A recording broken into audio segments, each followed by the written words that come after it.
All right, The Stranger is just about finished. The recording of it is finished, and I took on new management. I had a manager that I met in Phoenix who was Kid Rock's ex-girlfriend that was there with him before, like, Devil Without a Cause and all that. Like, she got to be with him during that whole time where he blew up, but, like, they always maintained a good relationship. So my music manager was this girl, Carmen, and she called in a big favor through Kid Rock's associates and Kid Rock to get me a record deal, like a legit record deal, even though I'm recording this album for RLP. And they know about all this, and it's kind of causing a little bit of problems between me and TJ because he knows that I have this manager that has the Kid Rock, connection. So Kid Rock puts in a favor for me, and I get a meeting with Universal Records. They want to sign me. They heard the album. They offered their deal. Now, Universal Records is the biggest record company in the world. They own everything. They're huge. They own cash money. I was everything. excited, and I was like, "Holy shit, man! Universal, fuck yeah!" So let's set up the meeting. So I go into the meeting, and the way they laid out the contract was such a slave deal. It was so bad. Like, let's just say this: out of 100%, I get 3%. That's what I get out of everything. It's a 360 deal. They get to own my likeness, my fucking merchandise, everything. And by the time all the money's come back around, I only get 3%. And I'm like, I'm independent, man. I get 100%. I don't fuck this, So like, I told him, I'm like, yeah, I'll look it over with my lawyer. I'll call you back. And basically that was the end of it. I was like, fuck this. Because they're like, we'll make you a big star. And I'm like, I don't want to be a big star. I just make my music, man. I don't care about none of that shit. It doesn't mean anything to me. I'd like to make money. Don't get me wrong, but not at the cost of. I just had a son. My priorities are changing in life. When you're an up and coming artist, all you ever wanted was to get that call from the majors, to get that deal. That's all you ever dream of coming up. Like, oh man, you ain't shit unless you got a major label behind you. And finally, once I got the call to the big leagues, my priorities in life had just changed, and I stepped away. And that might have been the biggest mistake I ever made in my career, because Kid Rock and his people and all them, they were not happy. They were like, "Fuck this guy."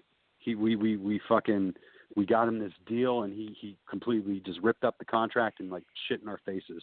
And I was like, man, I didn't mean to do that. I didn't mean to piss off Kid Rock, but like at the end of the day, it's like, I don't want it this bad. I don't want to be you. I don't want to be Kid Rock. I don't want that. I want to be able to go to the grocery store and live my life and be a regular person. And I declined the deal. Came so close, but declined it. And I was like, you know what? I'm going to stick to my guns and just do this album with RLP. And through the deal, we never worked out a contract. It was just always a handshake, just, word of mouth deal. So there was no legally binding ties or anything like that. TJ said, we'll do 50-50. You get to keep your masters, but we get to sell your album, and you can sell your album too and distribute it and manufacture it. I'm like, that works with me, as long as I get to keep my album and I own it. Because the thing is, signing a major record deal, they keep all your shit. They own your shit. My albums are my babies. That's like my children. I can't just give that to someone. I can't give this to some like corporation or anyone. I have to be in control of my own music, because this came from my soul. So it was a battle back and forth, and they wanted to release the album unfinished. They were about to put out the demo of it, the unfinished demo. They're like, we don't give a fuck. We're going to put this out. And I'm like, fuck, I got to put this out before they do. So I didn't even get the original Stranger mastered. I just fucking put it out the way that it was. I just put it out on iTunes before they could. They put it out on their website, and Esham also released the Unholy Black Mamba mixtape album he did with it, meaning if you bought The Stranger, you bought Esham's album. That was some sort of like way so he could get more sales off of my album type of thing. And it is what it is. It's all good. He made that album in one night. He just freestyled it in one night and put it out just so he could get my sales. But we worked out some sort of thing where it's like, whatever money you made off of my album, you keep. Whatever money I make off of my album, I keep. But they wanted my iTunes, and I would not budge on that. And it became a problem. So they were very upset with me. And it all came to a head in a show we did in Finland. Me and TJ, everyone acted, like it was no big deal, everything was fine type of thing. Unbeknownst to me, I figured it was all just water under the bridge. I put my album out on iTunes. They put it out on acidrap.com. We make whatever money we make. We're just hustling. And me and TJ, we get to Finland that night after Amsterdam layover. We hang out in Amsterdam, and we're just drinking heavily. Esham decides to stay at the hotel, and me and TJ decide to go out drinking. And we're getting really, really tore up.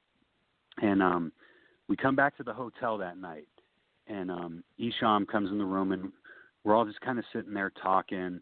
And I show them a video from my friend Mac Mall. It was this video called the Revolution, something about the Revolution. I forget. I'm sorry, Mall.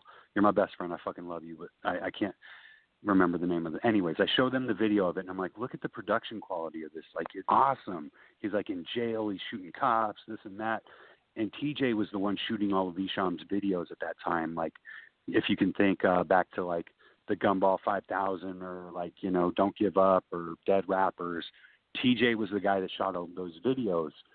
And he took it as a personal insult that I was just trying to give my boy props. And I meant no disrespect. Like, TJ's not a big guy. He's not a tough guy. I didn't fully respect him as a man at that time. Like, cause I thought he was a pushover. I thought like, yeah, whatever. And, he got crazy on me. He took that as a personal insult. And I'm like, whoa. And he's like, I'll fucking kill you, man. I'm like, what?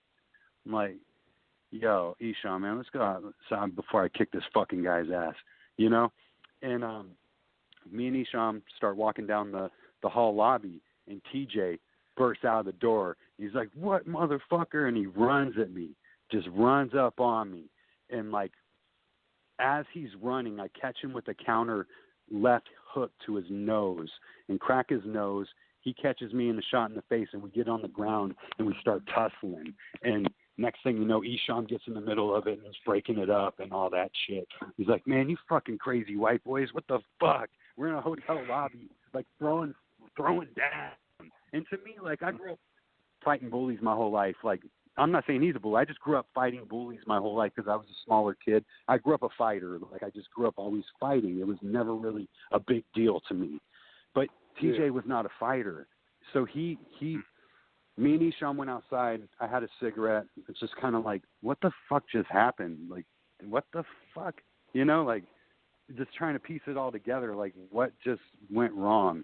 And as we finished talking, I go back to the hotel room, and TJ's all packed up. He's like, I'm leaving. I'm fucking leaving. I'm like, we haven't even done the show, and you're about to go back to America? I'm like, no, man, come here. And I gave him a big hug, and I was like, listen, man, it's no big deal. You need to, just relax, man, because he's not the fighting type, so it emotionally affected him really bad. And I'm like, dude, just relax, just chill. It's okay. And we had a good heart-to-heart that night, me, TJ, and Esham in a Finland hotel room about, we felt really, like, slighted by you putting your shit on iTunes. We wanted to do that. And I'm like, I understand that, and you're right, but also me being protective of my music, I felt like I had to make a move as well. And it was, they felt like I went behind their backs, and I felt like they went behind my back in a way, and we kind of squashed it all that night. And we're like, you know what, we had a great talk, heart to heart, like tears were shed, like of just how much, like, like we respect each other, and we don't want to be like at each other's, like banging heads against each other and being enemies, because we're all friends. And that was a big night of a lot of like learning was done, and I learned from them their point of view. Yeah, that, exactly. Same instance. It sounds like it got pretty crazy, but then it worked itself out. How's your relationship with TJ and everybody to this day? I'll tell you this, man. After that Finland trip, Esham fired TJ not long after that. because I don't think he was happy with just how TJ was running the business. I don't know. That's just my perspective on things. I always liked TJ. I went out to Detroit in 2013. The Finland thing was in 2012. And a year later in 2013, I went out to Detroit and did a show with Twisted for like their Fright Fest or whatever. They flew me out there. And TJ was the guy that picked me up. He was the guy that took me all, I was staying with him. We took a lot of pictures, and we hung out. We had lunch, and, we squashed it. But the thing is, ever since he kind of left RLP, I don't really hear from him as much. But every time I do talk to him, which is about once a year, we pick up like we left off. And, that night.